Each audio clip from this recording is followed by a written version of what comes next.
Whoa, well, I mean, any journey in the theatre is going to be different. I mean, just to give you an idea, I've directed some plays by Shakespeare well into double figures, and people say to me, aren't you fed up with doing that play? And I go, well, actually, no, and there's a reason. Every time you do the text, you're working with a different group of actors, a different artistic team, everything else, different design maybe, and so it's never going to be the same. And also it's what the actors bring, and it's great for me. I mean, I don't know if you're ever sort of considered it rather like looking at a rather amazing painting. You look at the oil painting and then you go back to that museum 10 years later and you go, oh, I hadn't noticed that. Oh, I hadn't realized that. Oh gosh, and can you see the detail there? Every time you do something, you revisit it, you go back and you discover more things. So in other words, it's what's going to happen for me is by doing this particular piece of work, I'm going to be discovering things. We're going to be discovering things, the actors certainly are, and I will be learning off everybody else just as much as they're learning off me. And so that's why I can go back to the classics again and again and again. So long as you're ready for it to go down a path that maybe you weren't expecting it to. That's exciting. So it's an amazing journey of discovery. Absolutely, it has to be. Yeah, I mean, that's why there are 3 people in this interview, and here's the 3rd one. He's sitting on my lap, and he's rather good. What has he done lately, really? Yes. I'm so excited, and just today, Rodney taught a master class, and watching the actors do a piece that I did ad nauseum when I was younger, it still made me look at it in a new way, and I was just excited that these actors in Hong Kong can breathe new life into it for me, where I thought certain things, what else can I learn? And as Rodney said, this text is so rich that it would be difficult to be done with it ever.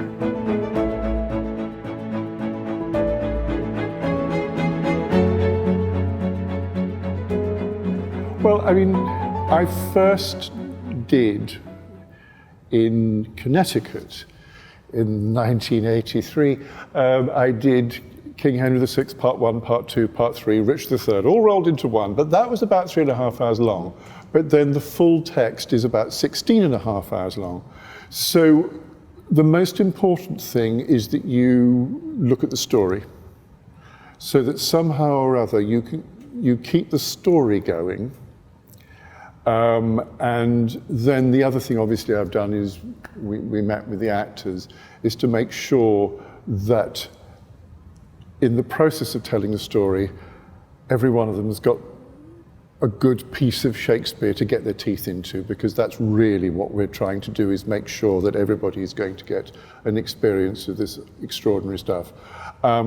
So, I mean, I did a grid, which I've sent through, and it's at the back of the script that the actors have just had, and they will discover they're not just playing one character, they're playing sometimes 6 or 7. So they're going off, changing from the House of Lancaster, which is red. Oh, no, now I'm actually in the House of York, so I'm wearing white. Now I'm in mourning. Oh, now I'm a king, so I'll wear a crown. Now I'm a murderer, I'm going to, and so on. So in other words, it is going to be a group of people telling a story. And if you think about it, isn't that what the Greeks did? Ensemble, together, they told a story. And you can play many roles within it, and that's exciting. You go back to what you did when you were young, you played pretend.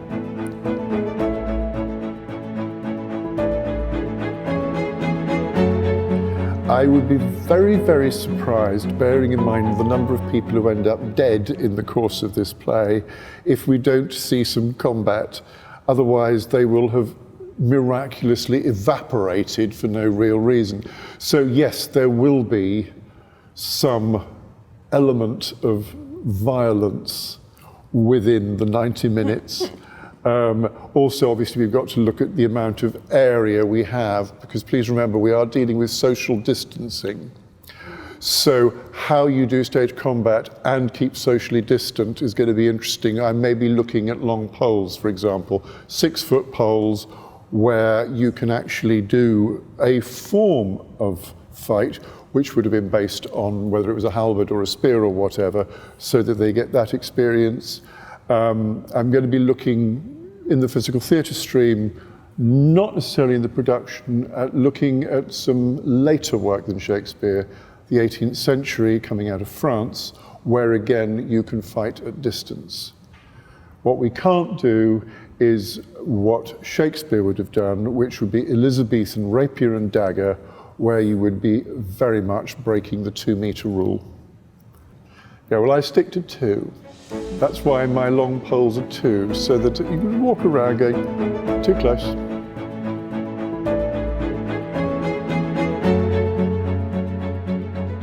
Maybe I'll back into that. I think speech, let's just, at its core, the idea of communication, that's something that we'll talk about.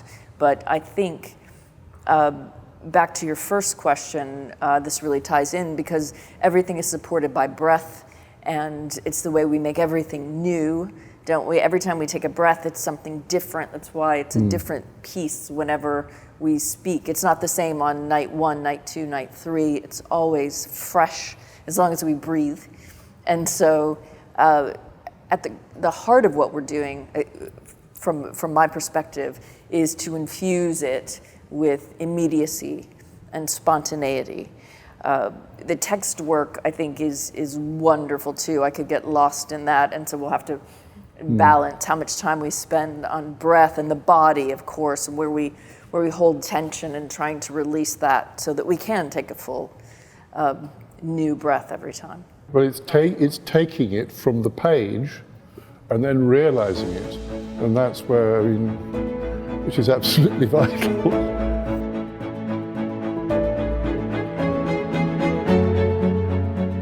Yeah, well, I think, I mean, Heather, you were observing whilst I was at it, and I think there was very clearly an engagement. They were taking the notes that you gave them. And you could see in the course, we were, what, 2 hours, 2.5 hours?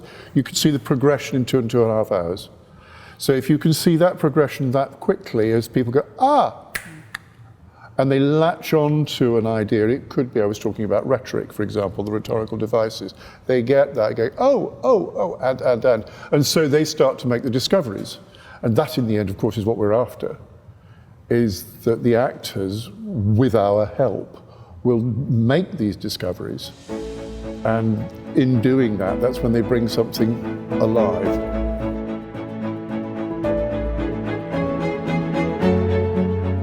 Okay, well, I think the same, as I would hope anywhere in the world, is that the actors, with our help, will take the audience with them on a journey. Because, I mean, I've worked, obviously I've been at Lambda now for over 40 years, but also I was very lucky with Mark Rylance at the Globe. I was his master of fight. And so I was able to observe the relationship between the actor and the audience. Because the word audience, as I was explaining this morning, comes from that, your ears. You listen. That's why Hamlet says, we'll hear a play tomorrow night, not we'll see a play tomorrow night. So in other words, you're communicating words and you make the audience want to listen to your story. Go back to the Iliad. There they are, somebody's telling a story, and we go, yeah. Oh, do we have to go to bed, Mum? No, we want more. And so you engage the listener in the story. Hopefully I've done a cut version that will work, and that they'll be able to follow the story. And that's what the actors have got to try to do, is to make that story work. And then, well, let's hope that everybody can follow the story and come on a journey with us. That'd be great.